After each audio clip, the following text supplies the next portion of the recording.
The letters of administration enabled the administrator and administratics to acknowledge the documents, but the abstraction of the administrator after the acknowledgement of the papers led to the abandonment of the enterprise, and although they had all been properly acknowledged according to law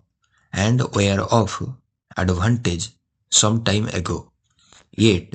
by reason of the above circumstances they were not able to apply themselves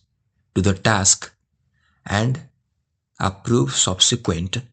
documents and proceed to administrate. They were slow to acknowledge the position in which they found themselves, but they ought to have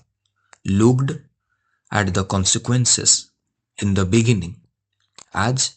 any good businessman would do. The administrative authority was vested in the administrator and administratics,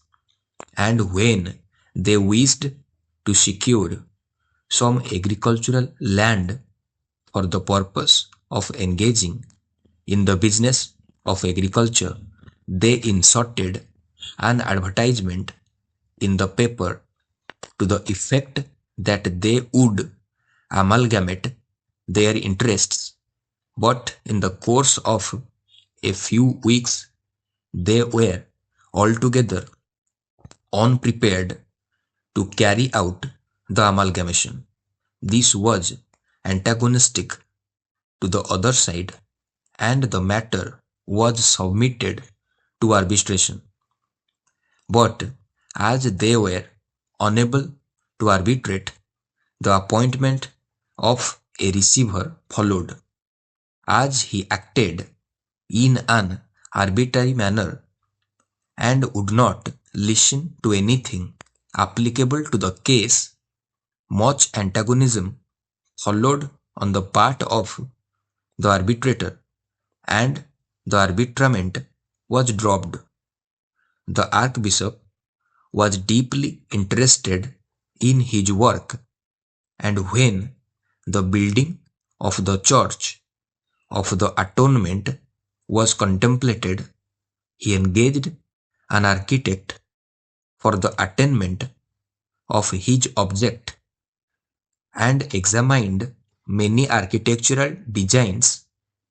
and proceeded with the erection of the edifice. And although the architect was aristocratic and the parishioners were of the aristocracy, yet to the astonishment of the members